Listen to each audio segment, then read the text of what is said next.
Coming to you from Annapolis, Maryland, home of the U.S. Naval Academy, the sailing capital of the world, home of the world's largest crab feast, and 4 signers of the Declaration of Independence. This is the Eye on Annapolis Daily News Brief, a daily roundup of local news that you can use, including local sports, local events, local opinion, and local weather from DMV Weather. Now here's your host, publisher of Eye on Annapolis, John Frenaye. Well, hello there. It is Wednesday, November 8th. This is John Frenaye, and this is your Eye on Annapolis Daily News Brief. Well, the votes have been tallied in the city of Annapolis, and Annapolis now has a new mayor in Gavin Buckley.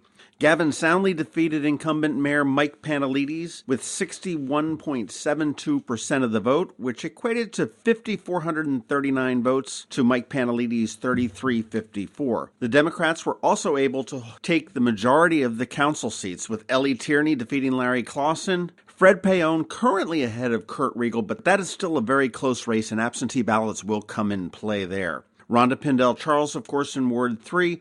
Sheila Finlayson appears to have kept her seat in Ward 4 despite the write-in attempt by Tony Strong Pratt. James Appel was soundly defeated by Mark Rodriguez in Ward 5. Shanika Henson did not have an opponent, and she will take the seat in Ward 6. Rob Savage defeated David Frankel with 63% of the vote. And Ward 8 is also another one that is fairly close to call. Currently, Ross Arnett is ahead with 846 votes to Julie Mussog's 792. And both in Wards 2 and Wards 8, the absentee votes will come into play, and we will not know them for a few days. In terms of turnout, this year the turnout so far was 34.7%. We have not included the absentee, of course. Last year it was 33.58%, which is pretty much about 1,000 more people actually cast their votes on Election Day than they did in 2013. Last night, Gavin Buckley held his party at Metropolitan. Most of the Democratic winners and candidates were present, as well as former Governor Martin O'Malley, House Speaker Mike Bush, State Senator John Astle, whom Buckley defeated in the primary, and gubernatorial candidate Ben Jealous. We,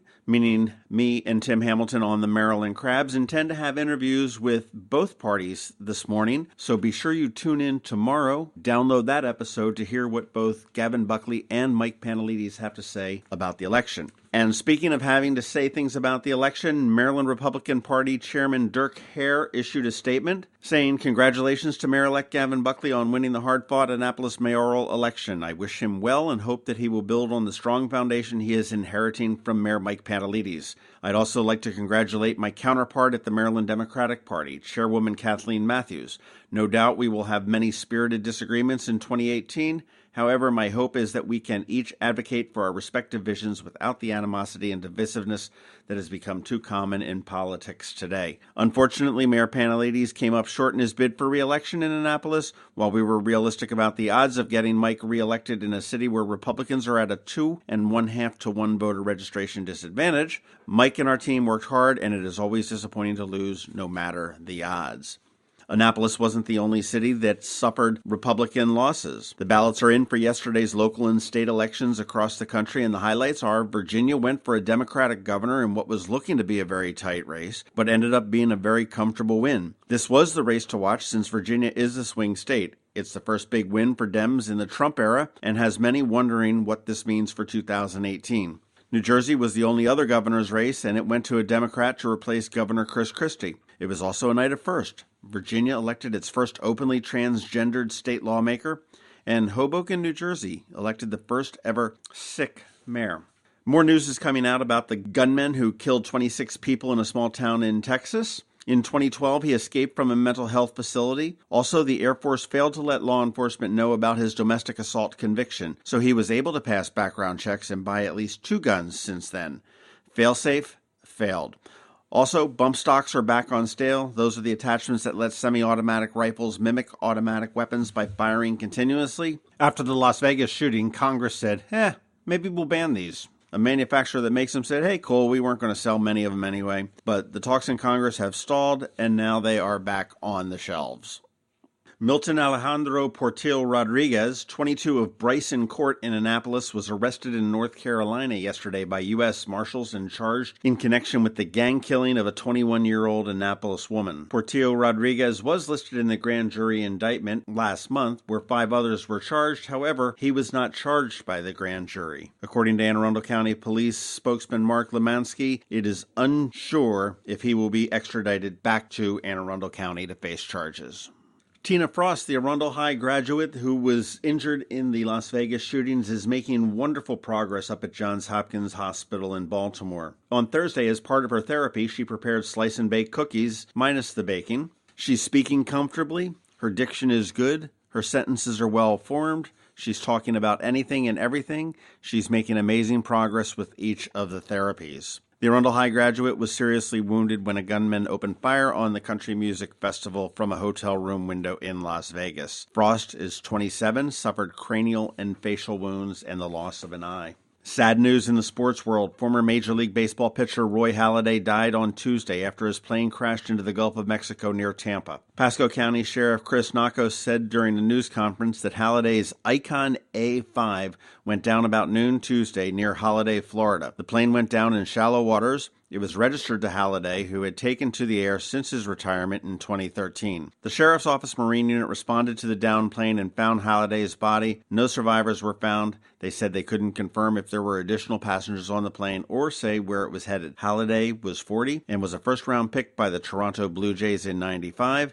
He made his debut in '98 and played for Toronto through 2009. The Jays traded him to the Phillies, where he played the next 4 seasons. In 2010, he pitched a perfect game, striking out 11 against the Florida Marlins. In his first playoff appearance that October, he no-hit the Cincinnati Reds in the National League Division Series. Sad news indeed out of the sports world. Speaking of sports, stick around. We've got Kevin Chaney with some local sports, and of course, George Young with your DMV local weather forecast. This is Maryland. The weather can be nearly unpredictable. We've got George Young from DMV Weather in Annapolis to sort it all out. Hey everyone, this is George from DMV Weather. Here's your Annapolis forecast for Wednesday, November 8th. Following yesterday's rains, in which right around an inch of rain, give or take a little, fell across all of Anne Arundel County, we will see a fair amount of clouds today and tomorrow with occasional peaks of sun and temps upper 40s to maybe low to mid 50s. For today specifically, we forecasted a target high temp on our website of 50 degrees for downtown Annapolis and 49 for BWI Airport after overnight lows got down into the upper 30s and low 40s across the region. For tonight, temps will again be upper 30s and lower 40s, followed by again 50s for highs tomorrow, and then mid to upper 30s tomorrow night into Friday morning, when things then get a bit more interesting as another cold front currently well off to our northwest will move through the region late tomorrow, early Friday, and bring in truly cold air for Friday and Saturday into Sunday morning. So at this point, we are expecting high temps Friday and Saturday to only be 40 to 45 degrees each day, despite a ton of sunshine. And it appears our first freeze of the season is a near 100% likelihood Friday night into Saturday morning, and will likely be followed Saturday night into Sunday morning with more widespread freeze conditions, as temps will likely get down into the 20s in downtown Annapolis and across all of Anne Arundel County, resulting in our coldest temps in the area since March. Okay, that's it for us today. If you haven't gotten the DMV Weather app on your devices yet, be sure to take a minute today and download our free app on your phones and tablets by searching for DCMD VA Weather in your app store. We're up to 2,000 downloads and counting since just this summer. And also be sure to follow us 24/7, 365 on our website at dmvweather.com or on social media via Twitter or Facebook. We not only post our forecast accuracy statistics on our website and app on a daily basis to show exactly how effective, good or bad, our forecasts are. For the record, we're 90% accurate or better every month since starting this in June 2017. But we also like to have a little fun and make the weather as interactive as possible, which means forecast prediction contests in the wintertime, because everyone likes to guess just how much snow there will be for the whole year or a particular month or storm. So be sure to look for details for our first snowfall prediction contest to be posted any day now, and know up front that each contest comes with a winner getting a gift card of some sort. So it's not only fun, it can be profitable as well. This is George Young of DMV Weather with your Annapolis forecast. Always remember, whatever the weather out there, have fun and be safe. Rams Head on Stage is that awesome venue in the heart of downtown Annapolis where no seat is more than 48 feet from the stage. Big-time names in a small-town joint. On November 11th, John Lodge, guitarist and lead singer for the Moody Blues, makes his debut at Rams Head. Following that, Sawyer Fredericks, the winner of the 8th season of The Voice, takes the stage on the 11th. Iconic rocker David Crosby makes a return to Annapolis for 2 intimate shows on November 27th and again on December 1st. And a little taste of honey on the 12th at Maryland Hall with Herb Alpert and the Tijuana Brass. And if you want to yuck it up a bit, the legendary comedy of Paula Poundstone is back in town once again on the 1st of December. And back over at Maryland Hall, that 70s band, Air Supply, will fill the hall with their hits on November 20th. Tickets for these and all of their shows are available at ramsheadonstage.com, or if you find yourself in downtown Annapolis, the box office is adjacent to the Rams Head Tavern, located at 33 West Street. If you're looking for local sports, it's right here, right now on the Eye on Annapolis Daily News Brief. What's up, guys? Kevin here with your Wednesday edition of Eye on Sports, and we are continuing with our coverage of Maryland high school playoff action, starting with Monday night field hockey, where Chesapeake was at Blake. Chesapeake won by a score of 3-1, and South River was at Churchill. South River won 3-0. Over to varsity girls volleyball, Chesapeake Science was at Frederick Douglass. Frederick Douglass came out on top. Southern at Calvert. Calvert came out on top on that 3-0. Northeast at James Bennett. James Bennett won 3-0. Chesapeake at Decatur. Decatur won 3-0. Old Mill at Arundel. Arundel won 3-0. Severna Park at Meade. Severna Park won 3-0. North Point at South River. South River won 3-0. Broadneck at Leonardtown. Leonardtown won 3-0. And last night we had varsity soccer action, starting with the boys in the regional finals at Kinder Park. Leonardtown was at Severna Park. Severna Park won by a score of 4-0. Over to varsity girls, Chesapeake Science Point lost to McDonough by a whopping score of 11-0. Chesapeake lost to Thulton by a score of 1-0. And Severna Park at Broadneck. Broadneck squeaked one out 2-1 in the rain. That's all I got for you today. I'm Kevin Chaney. This has been your Eye on Sports.